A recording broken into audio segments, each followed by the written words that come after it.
Welcome to the CFG Game Cast, episode number 210, a weekly podcast created by gamers and streamers that like to discuss the latest gaming topics from the previous week. We stream a new episode weekly and release it on all podcast services, so do us a favor and show us some love by liking, following, and subscribing to our YouTube channel, the CFG channel, or go to our main website, confreaksgeeks.com, to not miss an episode. If you want to throw some ducats our way and support the podcast itself, you can become a VIP member by going to the CFG.store, where you get some extra goodies, especially like we've done the beginning of this week, that like Vicky G and Red Scarlet could do, but to go to our private Discord so we could do a watch party with X-Men. The animated series was really fun. I mean, I put 100% my geek card there.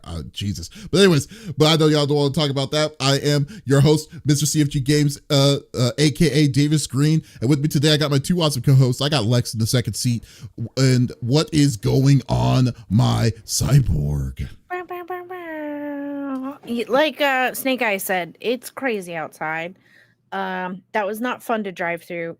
I took my medicine a day early because I woke up, I'm all swollen. So I was like, oh snap. Well, thanks, weather. So it's been helping with my swelling. So I was like, I'll just go pick it up and take it a day early. But I've been playing lots of games this week. Oh gosh, what did we play? Last week was it last week or this week? I don't remember. But we played the new DVD beta setup, which was a lot of fun. I enjoyed it. I'm excited for what's to come. That thing is also terrifying. I don't know what he is, but he's called the Unknown. He kind of looks like a creepy ice cream man, and I think he blows bubblegum at you. I don't know. You just get covered in pink and it's hard to move. So you be the judge. But sorry. Yeah, we played a lot of stuff this week. I played Nightingale, which is delightful. I've noticed a lot of people are having trouble. So if that's the case, here's my little tidbit. Do all of the tutorial first, number one. Number two, if you are joining someone else, you are working on their storyline. If they are joining you, you are working on your storyline. Yes, their equipment can progress, but it does not progress their storyline, so don't get disappointed. But yeah, we've been having a lot of fun with Nightingale. Adam is crazy far ahead of me on that. So that was delightful. Also, Disney Dreamlight Valley came out with their Mike and Sully update, which I'm having a lot of fun. I haven't beaten it yet, shockingly. Normally I beat it within 48 hours. I haven't. I've been a little busy. So too many games. Dude, so many. I also got all my merch in, so I'm head to toe in my Painting the Roses red merch today, but my pharmacist liked it, and my sneakers are sick. Oh, I love them. That's awesome. Sneakers. That's crazy. Well, we don't have them out yet, but I wanted to order them first, make sure they're cool before I. Oh, this is not a sample. And every detail, the inside of the tongue, the bottom of the shoe. I mean, everything is that sneaker just sounds expensive. It just sounds not that bad. I mean, if you were to go on Converse or Vans and make custom shoes, it's about the same going rate. So interesting. So what is it? Are yours Converses? Are these just the they flat? Look like Converse. The cloth they're sneakers? high tops. Ooh. I have them downstairs because it was raining, or else I would have brought them up. But you can even design down to the box detail that they come in, which was really cool. Oh, that's pretty cool. Which is behind me, and Opie snatched it up, so I don't know if it's in existence any longer. But yeah, it's got all the designs. It's really cool. But honestly, I created my clothing line for me, and if somebody else wants some of it, they can. But I just wanted comfy clothes that were my aesthetic and more in my price point, because most hoodies that I like with multiple designs on them are $65 to $80, and that's ridiculous. Yeah. No. And it's not as comfortable, so I made my own, and I like it. That's funny. I've just been busy working all week. Hey, Lex. Yeah. You know the person that also has a clothing line that I wish that he got his own sweatpants? I do. His name is the 5-star general of the itty bitty Smitty committee. I got Smitty in the third seat. What's going on, my dude? I do need. You're right. I do need sweatpants. That's like one of my. That's like become like part of my whole Oh, aesthetic now. I don't. I guess like basically all I wear at the house is sweatpants. So I need some solid ones. But it's been a pretty solid week. My sleep schedule's all crazy again. I know I accidentally did it and messed up, and I've been like it's just. Well. Yeah, it's just I'm all over the place. So hopefully I'm able to get that in check. We got some Marvel Snap in. This is the last couple of days before the new season arrives, which is supposed to be Avengers versus X-Men. I've seen some of the cards and whatnot look cool. The ones that are going to be the ones that are highlighted. oh, what's next month? What's next month's? I'm the sorry, cards. What? What are next month's cards? It's the first one is what's her name? Not Donna Summer. Donna Summers, Not the singer. What's her name? Yeah.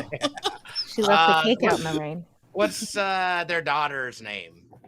Hope. Cyclops' daughter. Hope Summers. Oh, No, is it Hope? Yeah, Hope Summers is the daughter. I think that yeah. So Sure. like, which is nice. Mhm. Like she's gonna synergize nicely with like Kitty Pryde and stuff like that. It's every time you play a card in her lane, she gets or you get an extra energy from her. Yeah, I Oh, know. God. So she's a ramp card. I'm glad Bounce. I'm glad I'm retired. Oh, I'm glad no. I'm retired. Yeah, so that's been solid. I've been getting down on some Hell Divers. Had a blast with Doc and Lenny, and I played with Darth Aiden and some other folks as well. So really been enjoying that. The PC's been holding up stream wise, so that's been nice.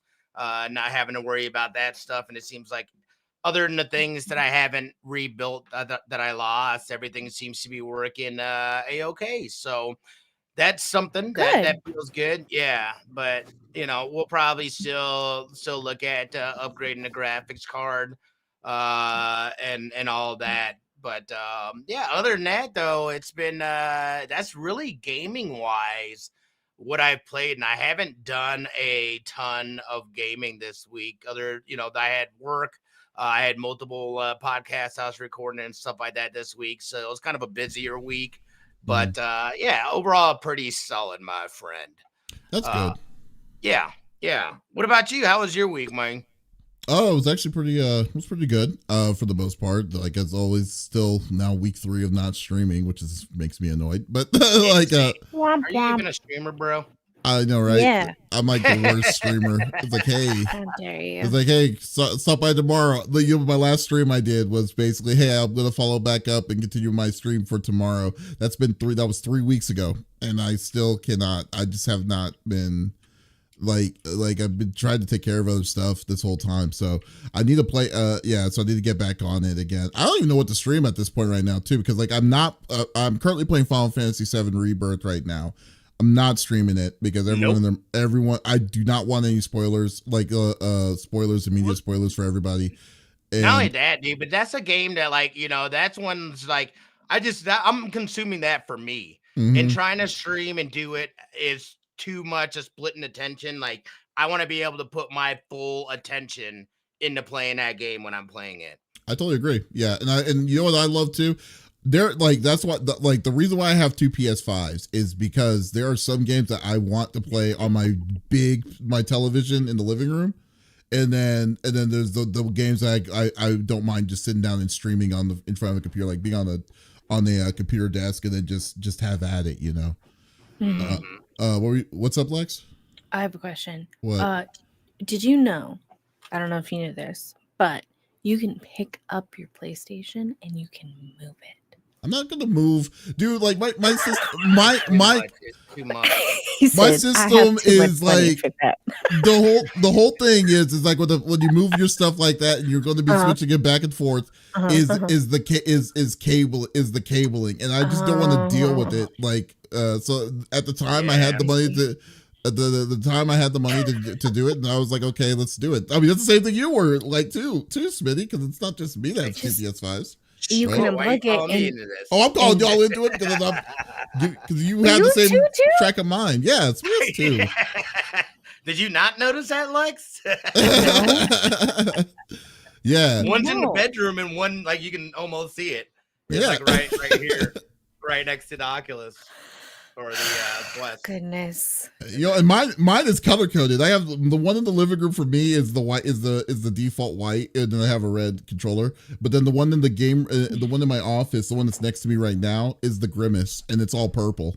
Yeah, you got that. That's right. Yeah. So the purple case on the PS5 with the purple controller, because I love purple. Yeah. So but yeah, yeah. So like so I've been playing Final Fantasy VII Rebirth, and I have to say this game is insanely, like, it's just the game itself amplifies the original to 1,000%, in my opinion. Like I love this game a hell of a lot more than I love the OG. It's not even because of the graphics. Crazy. It's just like the way that the way the storytelling is being told on this one, and plus technically though too, I played the original one. I think Smitty did too, the original OG version. That there was a ton of typos in the original version of Final Fantasy VII, and all that's been totally, like, you know, rectified and stuff. So like I would hope definitely so. love it. Yeah. Well, I know, right? Well, Square was stupid back in the day because they gave you know how you have like localization that's a team to do it. Yes. Final Fantasy VII, the original Final Fantasy VII was the localization was done by only one person for the whole game. Yeah, yeah. So Oh God. there was no like, yeah, I know, right? There's You like have he didn't have a boss. Proofreading? What is going on here? I don't think there was any proofreading, clearly, because there was a lot of typos. I think the biggest typo is Eris. That's not her name. Oh, Her name is Aerith, and like, they like he mistyped the one of the main characters' names, and for the longest of time, most people thought her name was Eris. Yeah, there's amazing. There's a generation of people. Eris? Yeah, I know, right? There's legitimately a generation of people that have played the original one that thinks that her name is Eris to this day. Yeah, so like that's what I'm saying. So wait, Yeah. Smitty, are you gonna play Rebirth on the PlayStation, or are you gonna wait for it to come out on PC? No, I'm gonna PlayStation? play it on what it was intended to be played on. Hey, I'm Exactly. just asking questions.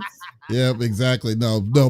I think Rebirth is definitely really like that. This is the, you know, if they made Final Fantasy 16 as crazy or as good and in depth, like with the fighting style, I think I would have loved 16 a lot more. But like 7 is just so like the stuff that you could do in 7, the hard mode that they introduced in 7 remake to hopefully that's what they're gonna do in Rebirth. It's just all so good. It's like I just can't deny it. I mean, they did a great job on it. But I'm a little bit sad because like what I wanted, like I usually get deluxe editions, and as you know, I like getting physical editions on everything. Final Fantasy 7, I wanted a steelbook case on this. I completely forgot to reserve it, and I cannot find it anywhere unless I go to a scalper. So that was my bad on that one. But we'll see. But then I'm really itching to getting Helldivers 2. It's a big thing though too. It's another game I'm really looking forward to wanting to play. Might as well. Yeah, I know. Well, I loved Helldivers 1. I just was a little. I won't say upset, but I was a little pissed, a little bit pissed off on the fact that they got rid of the vehicles and stuff at the beginning of it, because like the vehicles and some of the mechs and stuff that they had in Helldivers 1 and Helldivers 2 it looked like it was just a wave clear of roaches and stuff. So I just thought, you know what, they said that they're going to bring like the stratagems and all this stuff later on. I'll wait till that comes out. Now since I've been seeing that some of them are coming out, that I'm like, okay, so this is the direction that they're going with this. Okay, now I think it's for $40, bro. Like you can't beat that. You really cannot. You really beat that. can't. Yeah, you really can't. Solid loop, solid way of bringing in. Like to me, this is an example of and this is just of right now how you properly run a live service game. This is a schooling in how to properly do a live service game. That is very true, especially now, right Good now. job by Arrowhead. They have their minutes of fame, but like remember what I was saying about Power World is like we'll just need to see how long the community lasts on this. Did you see that it has done a 74% drop on concurrent viewers? Has it? I Yeah. believe it. I mean, there's only so much you can do, and again, that's the thing about survival games. Unless you basically, the way I see survival games, they end up becoming like a sandbox, Chores. and you create your own games and stuff like that within this sandbox, as opposed to just going through. The hype about it was seeing all the different things and collecting new shit. Now that people have gotten into the end game, and this is where it always comes down to things, is that end game is like, well, I've done all the things. There's not really much else for me to do here. Mm-hmm. I'm cool. Yeah, you essentially. know. No, you're totally right. I'm sure as they come out with like major updates and stuff like that. Did that drop on you guys? It did, but I don't know why it's doing that. Okay, yeah, I'm gonna have to lock this. Nope, that was the wrong button. Oh boy. No, we're good. But yeah, like that's the major thing again. It's like once you get to end game, that's where you really see what the game like is about, what it can do, that replayability. If the replayability is not there, people are going to leave. There's too many other games out right now, and backlogs that people can't just easily be like, all right, I'm good on this. I'm going to move on. There's other things to explore and stuff. I'll come back when when you get new shit. I know, yeah. I mean, and to its fault though, too. Like I said, it's an early release, so like early access. Yeah. So we don't know where the direction of this of Power World's going to go, or what's the direction that this game is going to become, and we don't know when this game is going to be finalized. So this is just the beginning of it. Yeah. So they got in a way they succeeded already getting the people to buy their game. Yeah. And now they're going to wait till when the game comes out, or when it gets close to coming out, where it's what that game is going to become. And the way it looks like, maybe a year or 2 years, who knows? Who freaking knows? These people never finish their game, so I don't know. That's the biggest problem. Yeah, so we don't know. That's what I'm worried about. So we'll see.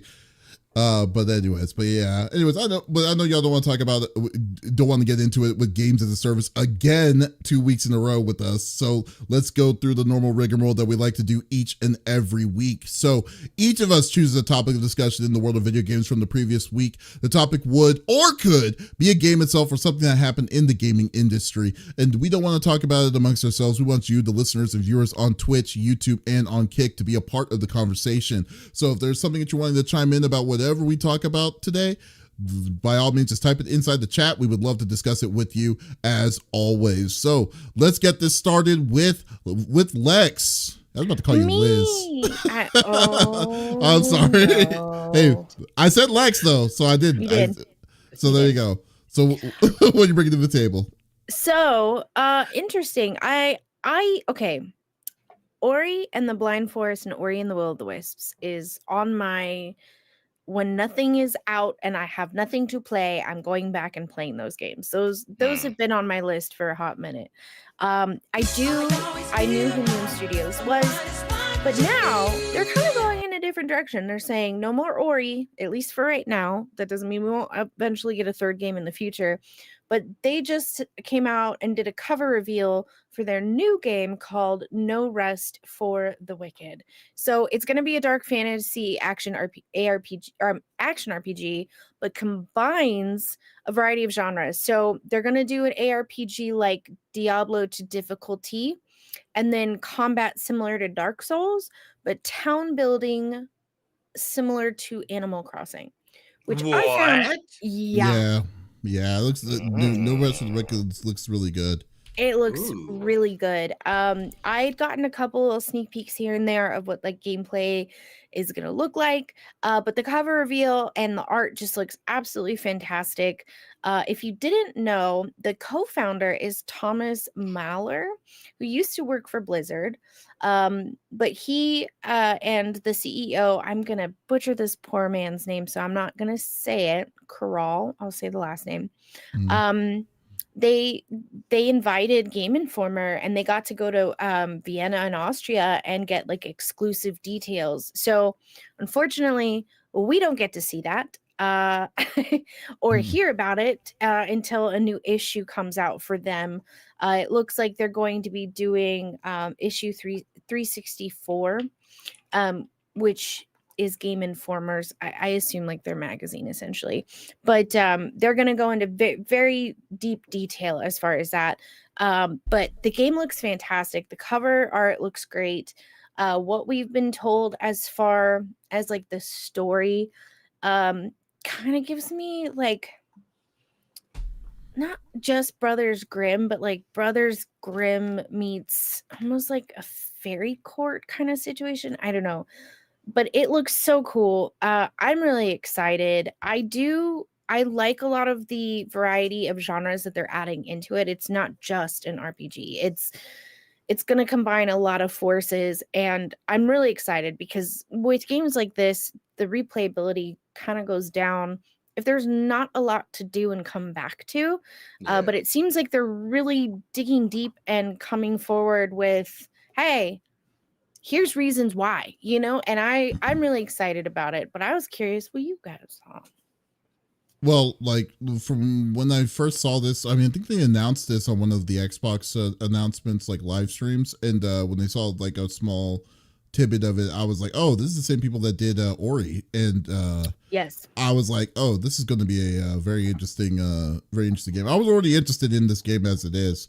So I like the game looks really good. To say that they are going to try something a little different, I mean, I'm cool. I'm really glad that they're wanting to try to find. They don't want to be like locked in a situation where they have to make the same platforming kind of game. Just but with like with Ori, and they're taking a chance with it.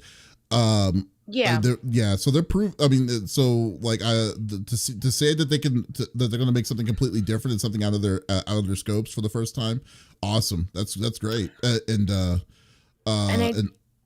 I'm did sorry. use the wrong wording. I'm sorry. My brain is not braining today, but it's a dark medieval fantasy. So like the storyline that we know so far is basically a plague has befallen the island community that you start out in, and it's transforming the citizens into monsters, and that's all we know so far. Mm-hmm.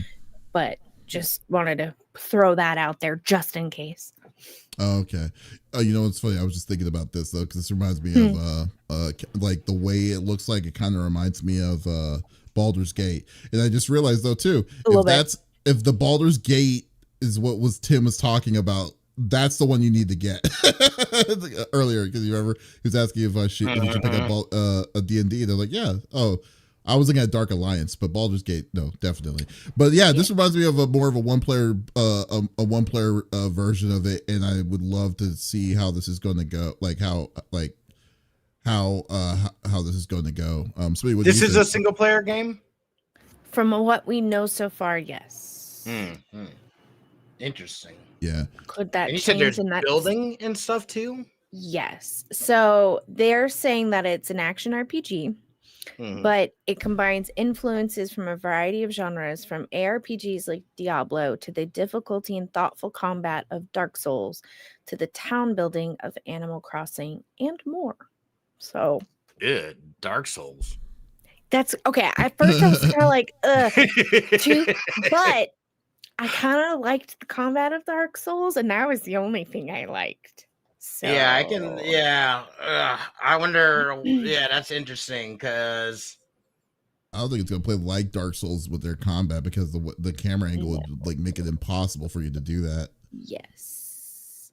Interesting. So I wonder what they pulled from Dark Souls combat wise. Right.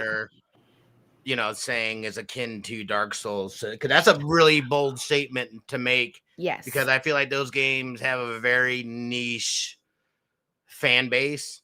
And I'm not saying that the fan base is small or anything. Your typical average gamer isn't going to be able to handle that kind of pain. Yeah.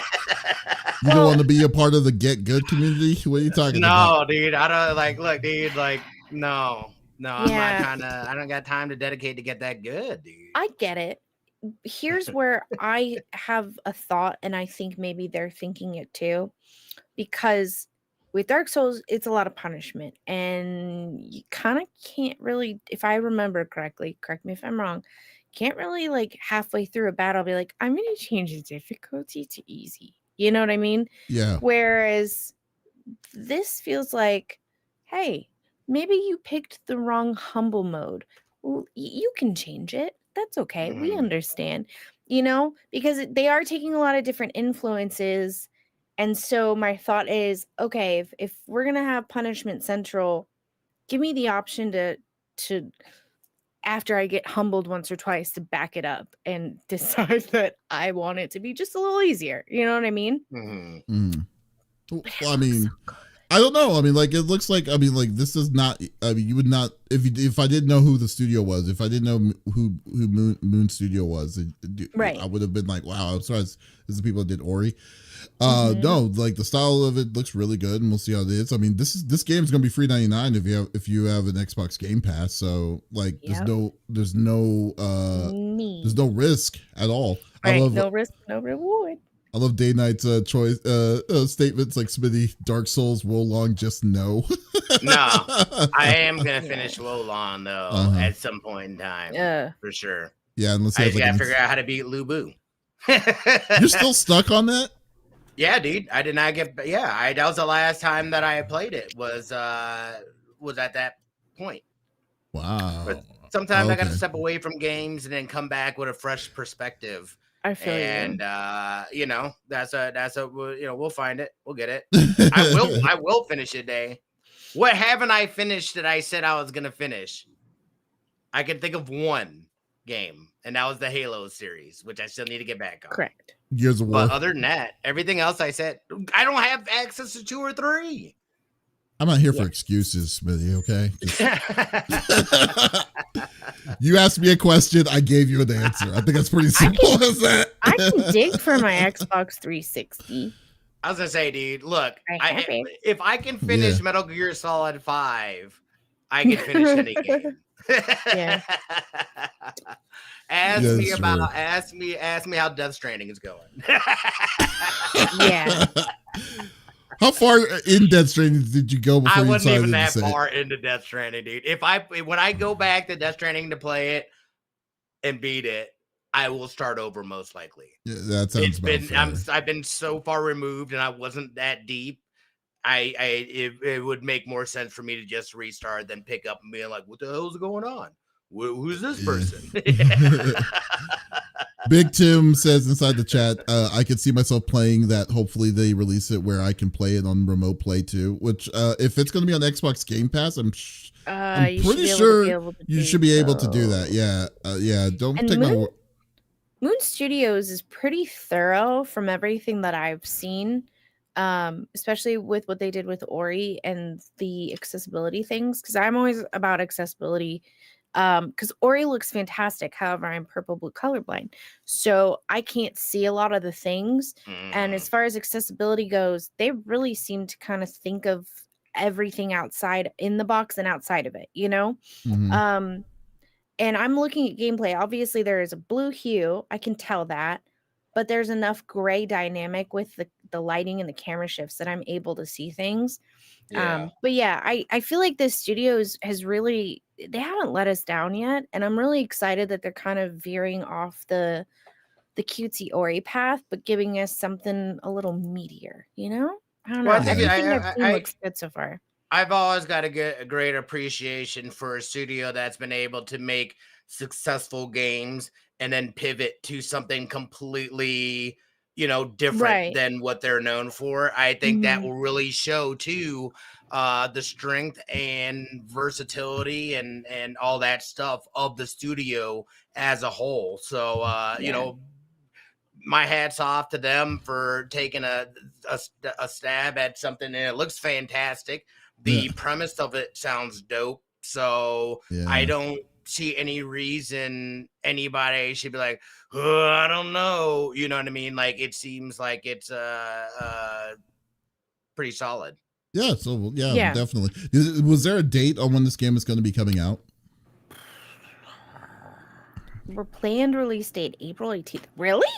Oh, Well, so damn. April next 18th? so And it next looks month. like it's gonna be on Steam. And we have I thought they were releasing quite a lot of footage, but I thought we were still pretty far out. I guess we're not. Yeah. You do have to be 18 to play this. No, you don't. I'm just kidding. No. I'm just kidding. Get your mom to buy it. She got you Yeah. Grand Theft Auto. It's fine. I wasn't born in 2024. Holy guacamole. Jesus. It's actually Okay. kind of funny when you're talking about the game that's like it's like the original developers of Yeah. Crash Bandicoot now is known for making incredible games like Last of Us and Yeah. Uncharted and stuff. It's like holy crap. Yeah. Okay. Anybody remember when I tried Like, to replay Crash Bandicoot? Yeah, that thanks, God Mom. So it looks like single player, you're gonna be able to play it with Xbox and on PlayStation. It's gonna be on Steam. Get instant early access and start playing. Interesting. Wait, it's on PlayStation? Wait, I thought Moon Studio was an Xbox studio. I'm sorry, your Xbox and PlayStation controller will work. Oh, okay. I was like, what? I apologize. I can't see very well today, and Steam either gives me dark mode and I can read half of it, or I go with regular light mode and I'm blinded, and then I can read all of it after my eyes adjust after 15 minutes. Oh, I can't. Jesus, I can't win. Well, But I guess it's coming out. Never mind. I'm screwed this year. I have too much stuff to play. Damn a it. lot. I think There's this a is lot. going to be a solid year for Clone indie myself. developers. third And, parties. Yeah, I really think that they're going to get a chance to really shine bright this year in the game sphere, which is cool. Yeah. I'm stoked. But yeah, Okay. that's Well, what I brought that's to awesome. the table. You're welcome. Day 9 says, can't wait to play the Elden Ring DLC. Everyone is like So that is game Big looks, Tim. You guys looks better insane, best dude. be up. This How's looks it like being it could be multiplayer? I a Dragon don't Slayer even know. remake. Yeah. If we squint Dragon Slayer, it could be. Who knows? Dragon's Lair. Oh, Dragon's Lair? Oh, Dragon that's funny. Slayer, yeah. Old school animated? Oh, that's funny. Yeah. I remember Jesus. that game. Squint your That game was squint your virtually domino. impossible to beat, man. I was gonna say, could you? Dude. Yeah, like, did anybody ever beat that game? 'Cause- No. Not in the Yeah. arcade, because that Definitely game not was in the arcade. known to be just a quarter guzzler, like just Dude. eater. Yeah. Completely. If you make one ridiculous. like wrong thing, dude, it's just a wrap. You're just like, Yeah. what? Yeah. Like the window timing is very short. Like, oh, you got to take a left, but you have like 0.3 of a second to get to say to go left. You know, it was crazy. Yeah. Yeah. Anyways. Yeah, but we were born during that time. They made those games purposely to eat quarters. So Yeah. during that time, back in the day. But anyways, let's get all right. That was a good topic, Lex. We'll go to my topic, which is something that I think everyone was expecting it to be, which was that Nintendo is finally putting a lawsuit. Is definitely doing a lawsuit, but it's not for Power World. It is for the popular emulator called the Yuzu emulator. Now I do yeah. know about this. Okay. Yeah. So Thanks what? to Smitty news. Yeah. So basically, if you did not know, Yuzu is a Switch emulator that I forgot the name of the group who made it. Tropic Haze, that's what was the name of the group. Tropic Haze was made the group the emulator Yuzu that could play that can play Switch games, Switch emulated games on your PC and stuff. Now Nintendo themselves are calling is saying that this is facilitating piracy at a colossal scale. That's their complaint to it, and they actually do have a good point on this. Now, for years, this is a common like conversation for when it comes to emulation. Emulators have always been in this weird gray area for the longest of time. Like everyone's the official answer for emulation was, if you have a copy of the game, you can get you have an emulator of the same game, you're perfectly fine. I don't know if that's real, or I don't know if that's true or not, but that's how everyone was kind of approached that conversation 9 times out of 10. However, the lawsuit was filed on Monday from the District Court of in Rhode Island, and they're saying that the company's most expensive and significant argument yet was that it turns general computing devices into tools for massive intellectual property infringements of Nintendo's and other copyrighted works. And the proof that Nintendo has is, if you remember Tears of the Kingdom when it came out, you remember that one guy who got busted selling early copies. Yeah, was selling early copies or playing it on YouTube and stuff. That guy was also using Yuzu emulation as well, apparently. Towards that. One. So during that time, the peak of Yuzu's emulation time, 1 million and this is just for one game, mind you, 1 million copies of the Legend of Zelda Tears of the Kingdom was downloaded. So 1 million. I mean, that meant that's not a lot, but when you think about it, 1 million of at $60 $60 a piece. A lot. That's a lot of money in itself. Yeah. So and this was on the game that didn't officially come out. This is a AAA title that was gone out to work out yet. So the thing is that now Nintendo is trying to nip that sucker in the bud before it gets any crazier. And there's 2 companies you don't want to mess with, is Disney and Nintendo when it comes to this kind of deal. Facts. Nintendo hates their online community, for crying out loud. So so I can't even imagine. So they are not turning backs. They're bringing their army to nip this sucker in the bud. But I guess the bigger conversation on this is like emulation itself might be a closer eye to all of this, of like how emulation is going to be shown in the near future towards this. So I think that this might be the start of the repercussions of how emulation will be from now on, which is going to be an arm and a leg and a hell of a lot tougher to do. Anyways, so they are not messing around. They're throwing in some pretty serious punches to this group and to this organization, and they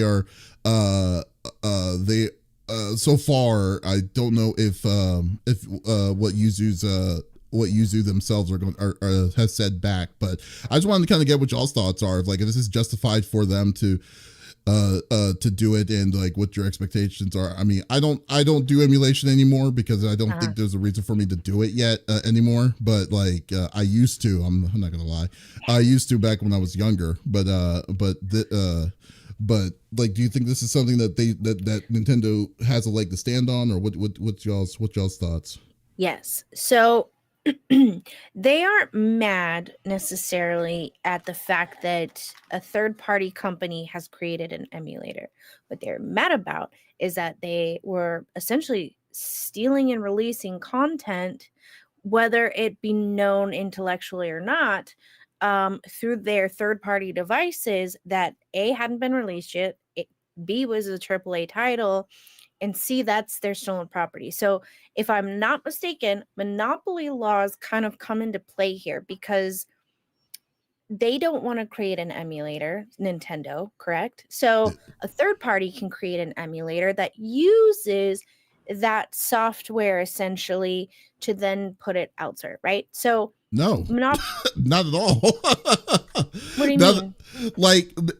like Nintendo's always frowned upon. Like Nintendo never wants to share their like for instance. No, I'm not saying they want to share their property. I'm saying monopoly laws come into play that because if you create an emulator, right, that uses something that I've created, right? Like I'm Nintendo and Smitty comes out with an emulator so that he can then play my games elsewhere.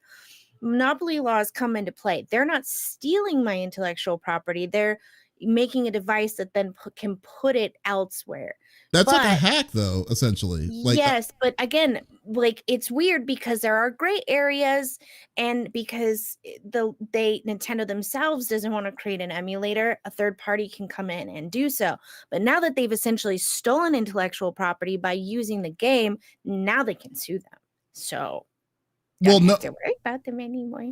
Well, it's weird though, because like in that sense though, if they made an emulator, if they made a hack of an emulator to take a game that's not originally programmed on their system and they put it on the emulator, they have to jerry rig it to work on that emulator, which is still stealing the game on it in the gray line on it. It's not the fact that Nintendo doesn't want them to be on it. They're more worried about if they break the code of the game to allow them to do it, then that's where the gray line is.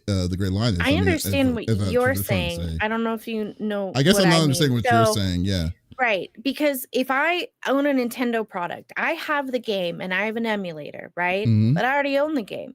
But I'm just using third-party technology to then put something I already own, because you have to own it to have the like the dot code. Is that the right verbiage? Well, to put into the emulator. Does that make sense? I know what you're talking about. Yeah, but okay, yeah, I know what you mean then. Basically, you're saying that if you buy the game itself and then you make an emulator out of the game to play it on something else, something like that is also still frowned upon, because technically, even it's frowned upon, but it's not illegal, and that's how they were getting around and tiptoeing, right? Okay, yeah. So now that they have, even though the company themselves wasn't like, hey, we know a guy who has the dot code that you can then use in your emulator, blah blah blah, even though you don't own it. They didn't say that, but because other people were using it and giving away the dot code, they were giving away intellectual property. And at that point, that's where they had the ground to sue them. So now Nintendo can smash these dudes into the ground and we don't have to worry about it. Does that make, or they don't have to really worry about them anymore. Does that make sense? Like they were a bug annoying them, and now it's become more. Does that make sense? You kind of losing me a little bit, but I'm not really sure. What about you, Smitty? What do you think? They didn't have ground before to sue them. Now they do. That's my point. Okay. Yeah. Gray area.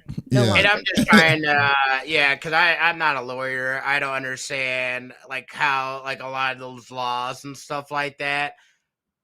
I guess on my thing, if they can definitively prove that they've lost money based off of this emulator, I think it's an open and shut case then, right?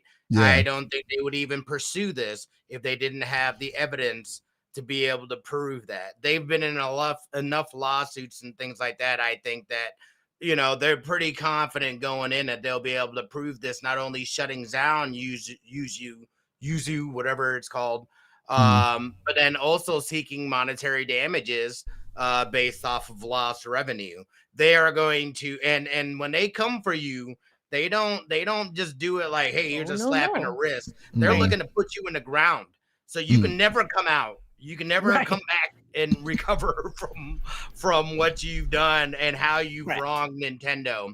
I will say they are, in terms of, they don't have like, they are at least like working and bringing in games to their online expansion thing and kind of giving access to these older games that we did not have access to before. And I guess that's why I don't understand, like, why is a new game being emulated? Like you said, Tears of the Kingdom was? It says like this is what, and it was done before the game was even released. Here's what it says right here. Stole copies. The official says in the lawsuit, Nintendo argues that the vast majority of Yuzu users are using Yuzu to play downloaded pirated games on Yuzu. For instance, the lawsuit points to a data showing that leaked copies of The Legend of Zelda Tears of the Kingdom were downloaded 1 million times in the week and a half before the game was released. So, so a time period that also saw the thousands of additional paid members added to Yuzu's Patreon. Oh, that's even another thing. That's another point. I didn't even think about this. The people were paying on Yuzu's Patreon to get access to the service, so they were still. So that's also another thing too. I didn't even think about that. So crap. No, I think they can directly tie you to a monetary number. Yeah, and then you can bump that up by like 500%. Yes, Kids are exactly. gonna be owing Nintendo money, and their kids are gonna owe Nintendo. Oh, y'all have messed up. That is not. Yeah, so I didn't even know that. Part. I didn't even think about that either. I didn't see the Discord thing or the Patreon thing. So like, yeah, it's a great like. I think it's exactly what you said, Smitty. It's an open shut. There's no like I don't know what they have the leg to stand on this. I mean, at this point, just on that example alone, because it's not so it's not even just you could directly say and look what's happening. I could tie this directly to monetary Tears loss. of the Kingdom and a monetary loss. Like they are gonna absolutely bury them. Yeah. That is insane. Which sucks too, because I think emulators are important as well, especially but I never think about them being able to or just pirating a game, and you know what I mean, like via that. I'm thinking like, ways to be able to play older games that may not be accessible. Same. Or whatever. But obviously there's a lot of people that there's nefarious things that happen as well. Within okay, but here's the thing, not all emulators do the same work the same way than what Yuzu works. So like what I think what it is that it shows a vulnerability within Yuzu's software, or not the vulnerability, but something that Yuzu's software is doing differently that's allowing people to break game, to allow them to play games that before they even come out. Correct. Because do you remember, I don't know if you remember this, it was kind of a niche group, but back in the day, you remember Bleem or Bleemcast and stuff like that? Yeah, so like for the longest of time, like Bleem was the easiest, cheapest way to get yourself to be able to play Dreamcast, PlayStation 2, 2 games without even really buying the game itself. Yeah. Oh yeah, that was during the basically the Wild West days. Yeah, like LimeWire and all that. Yeah, so like you remember LimeWire? It's around the same time. Yeah, so like during that, essentially it was like that sucker got shut down after the big copyright deals that was happening during that time. But then there was also other emulators that eventually came out, because there was emulators that allowed you to play arcade games that never came out to the consoles. Yeah, but allowed you to play it on PC and stuff. But that was perfectly fine when it came to that kind of deal. But it worked differently. So I think that this is an open shut case, that this people deliberately like. Yuzu worked too good for its own good. But and the way people were using it, they totally knew what they were doing. So yeah. Now I would like to just clear one thing up. So because someone had asked, how are emulators even legal? So while emulation software itself is legal, emulating games is only when legitimately purchasing the game physically and then ripping the contents from that physical copy and using it that way. Freely downloading and uploading game ROMs across various internet sites is considered to be a form of piracy. So that's in Yuzu, because normally, if I'm not mistaken, it's your physical copy has its own like sequencing at the end of it that you're then putting into the emulator. But Yuzu doesn't do that. So if you've got Tears of the Kingdom and hasn't been released yet, you can then upload it and then I can download it. And so that's where things get, but the Patreon thing, them dirty. Nah, get out of here. Y'all knew what you were doing. Yeah, absolutely. You want access to this? Come to the Patreon. We got you. Yeah. Y'all screwed up. They knew what they were doing at that point. Like, I thought it was third people using their program. Oh no, y'all are in trouble now. So yeah, so they kind of they gambled and lost on this one, but we'll see, because I know it's not, and this isn't a cease and desist. This is a straight up lawsuit. So yeah, so we'll see how where this is going to go. I will find it fascinating on what their plan is for it, because I know the dude that got caught for the original dude that was getting the videos and stuff that got caught for it is doing some time in jail for it. So like right yeah. now. So yeah. So yeah, so 20 we'll see. years. Actually, I don't know how many years, but I know, right? for life. Got life sentences. You're like, what? For a video game? It's like, Stop. I just downloaded a game. Yeah. Anyways, but anyway, so let's close it off with Smitty.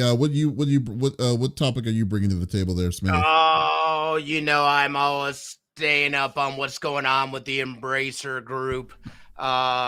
We just found out that I just can't. They just keep popping up, man. But I think this one's a little more positive, at least for the folks over at Saber Interactive.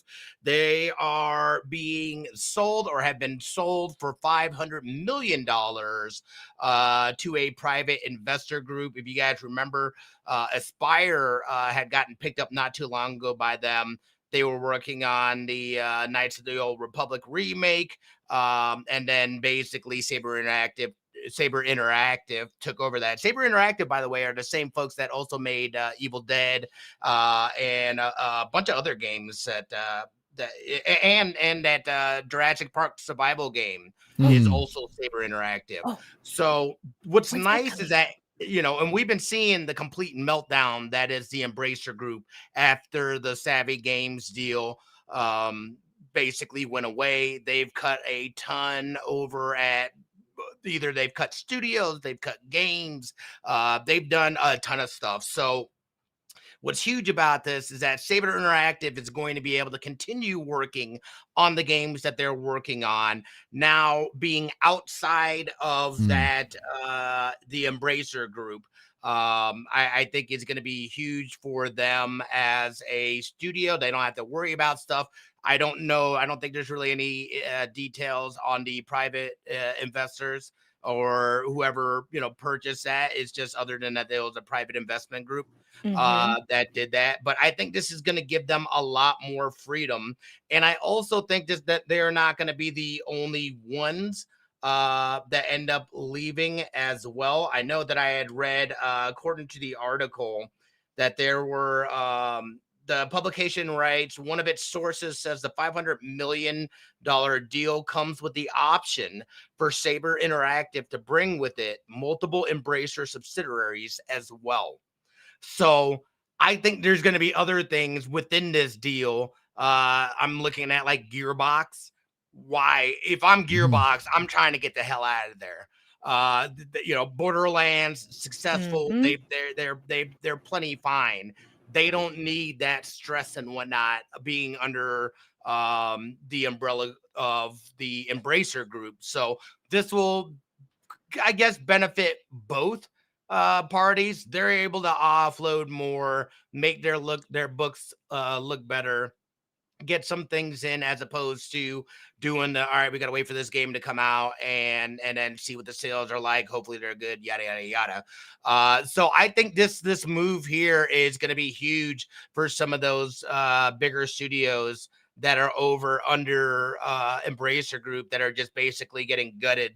So Embracer can make their stuff look good. So I want to know what your guys' thoughts are. If you think this is a good move, it's kind of like a what if.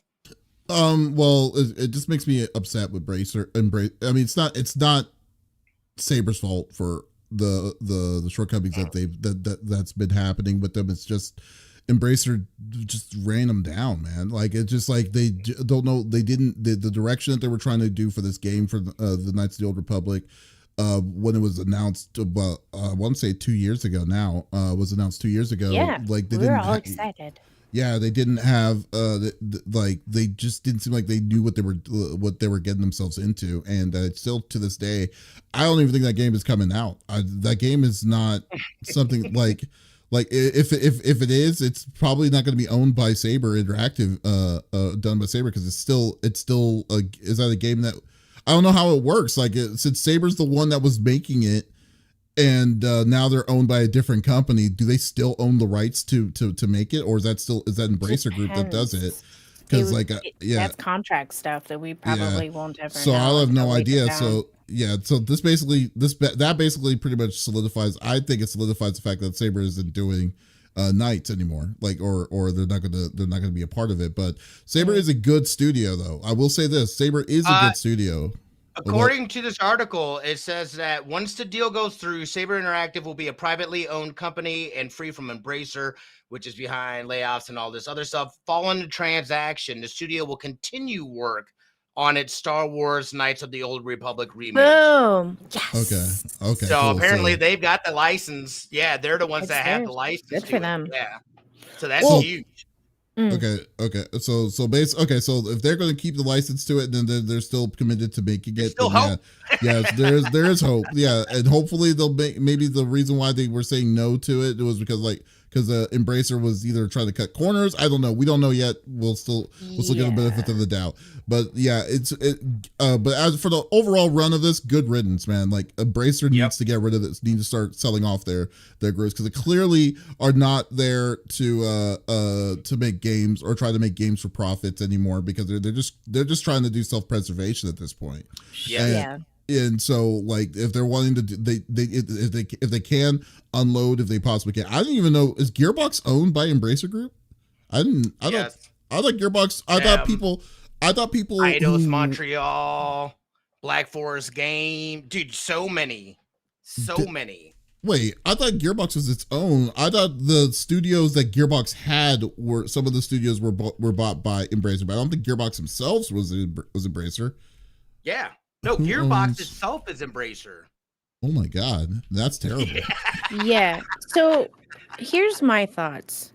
Embracer has made it pretty clear that the layoffs are to, and I quote, always maximize shareholder value, right? Yeah. Oh, wow. So good for Saber, number one.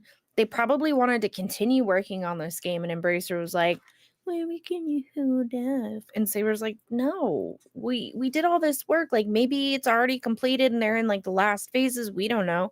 But, good for them. Number one, they get to keep the IP. So yay. Embracer is, again, they're laying people off left and right. So, and it's weird because Embracer picked up Saber in 2020. So it's been less than 4 years, and they had to do all the layoffs. So, hey, I guess maybe this is good for Embracer, because now they're probably going to keep laying off people, but maybe they don't have to lay off as many. And Saber can keep. They've already got rid of almost 2,000 people. I know. Yeah, it sucks, but good for Saber, honestly. And I'm intrigued to find out who the private shareholder. Wow, I guess you're right. Yeah, Gearbox is owned by Embracer. That is crazy. Yeah, that's their main studio. I'm also curious to see, with that option for them to bring over other studios with this deal. Yes. I want to see who else is going to bounce. Ain't no way in hell it's just going to be Saber Interactive that bounces. Somebody's probably. I would be working out a deal. That'd be a steal, being able to get multiple studios. Especially Gearbox. Yeah. Gearboxes would be a steal at this point. And I think if Saber's able to just if Saber is now standalone, and then they get hopefully their dream of, like I said, of Knights of the Old Republic really does come out, then man, I kind of like it. I like it so much more that they're not a part of a financial grouping like what Embracer was now. So hopefully that they take advantage of this as much as they possibly can. I literally feel like Embracer Group is the Anakin Skywalker of the gaming industry. They were going to be the chosen. They were supposed to be the good guys, and they're not. Next that was an interesting stretch. That's very What do you interesting. mean? I mean, they Remember they were coming in, swooping up all Yeah. these They picked up studios Gearbox that for were already 1.4 in trouble billion. and things weren't looking good. And we're like, all right, man, brace your group. Like Yay, they're saving doing our it, man. They're people. bringing people in. They're No. letting people work independently. They're giving them more resources. Then the Savvy Games thing completely blew that out of the water. It's Yes. insane how much that one deal affected that company. That also says a lot about companies that are gathering, and they've been gathering these studios like Infinity Stones, and then one little thing, one little bump, and all of a sudden they're like, oh shit. I like the analogy, Betty.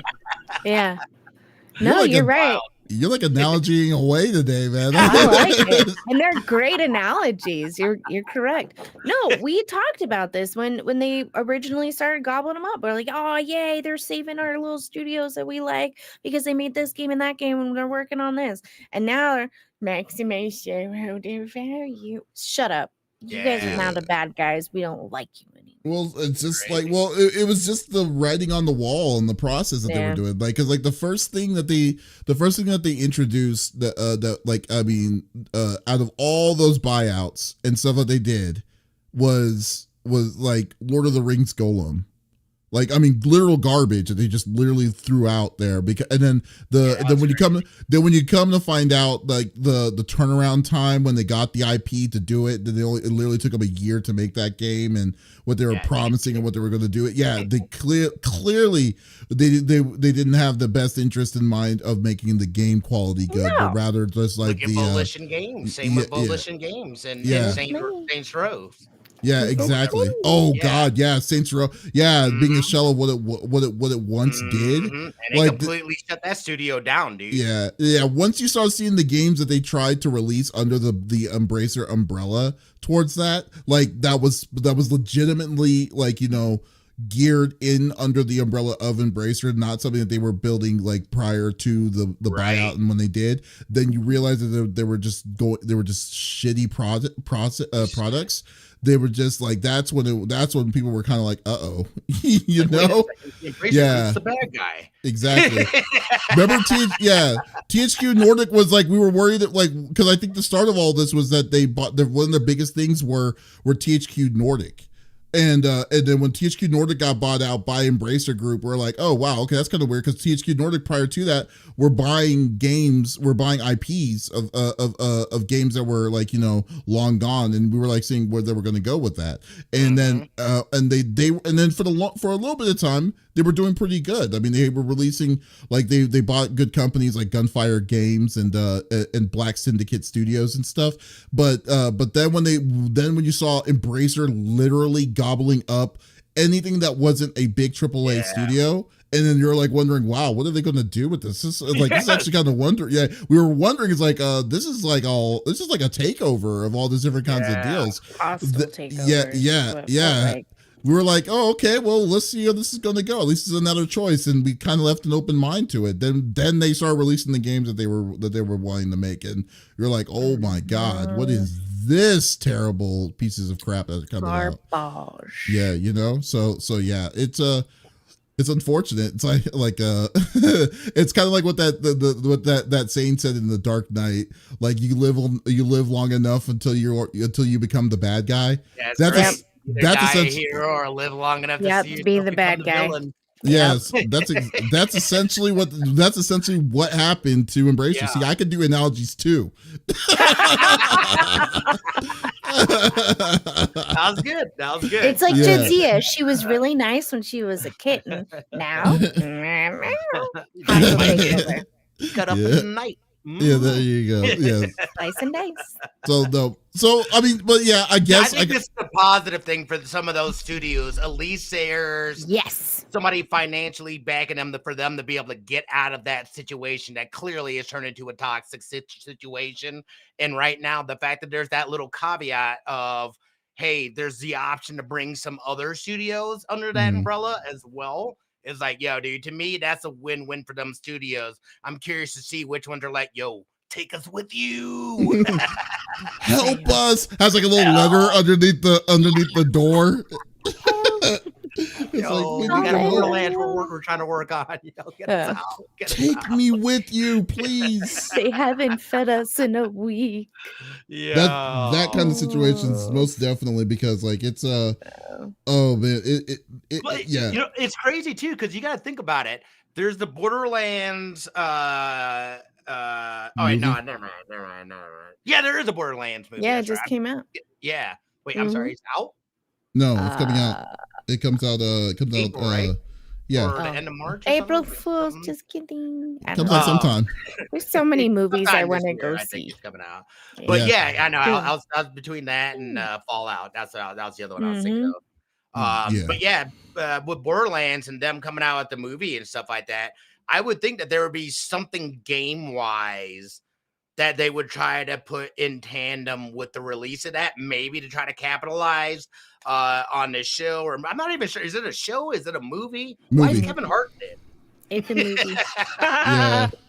It's a movie. Why is makes it Kevin very Hart in awkward and it? forced. Why not? That's basically his. That's always been his career. The career of Kevin Hart. So who knows, Video man? It's game like, movies. Yeah, I don't know. That seems. I was weird. thinking more on the fact that it was like, oh, like why Kate Winslet? Is that Kate Winslet? No.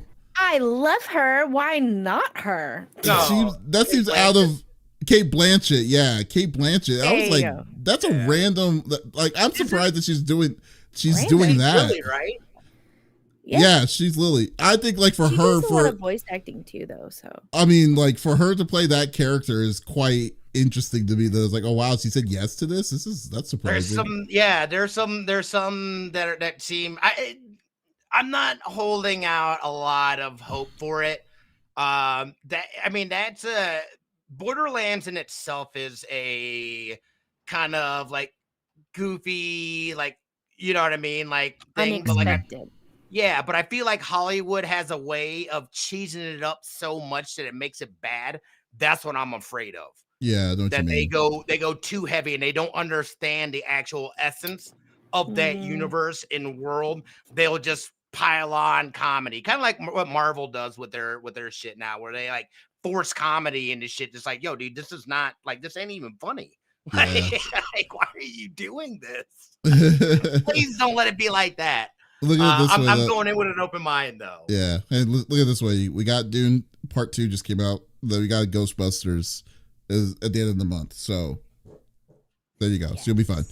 That's true. That's true. Yes. Yep. So, folks, thank you for listening to episode number 210 of the CFG Game Cast. Thank you for being a part of the conversation, as always. If you did miss out on this episode, that is perfectly all right. We release it on all podcast services at the beginning of each and every week. So there is absolutely no reason to miss out on our sexy voices. Yeah. Also, guys, be sure to check out the newest episode of Pop Culture Gems, where I speak or interview Lexi Nieto. She is a voice actor, is actually an up-and-coming voice actor. She's only been there for two years, and she's been doing some pretty cool stuff. And listen to us geek out on theater, musicals and more. So on Pop Culture Gems. So once again, this is Davis, Lex, and Smitty signing out. Y'all, take it easy. Okay, bye-bye.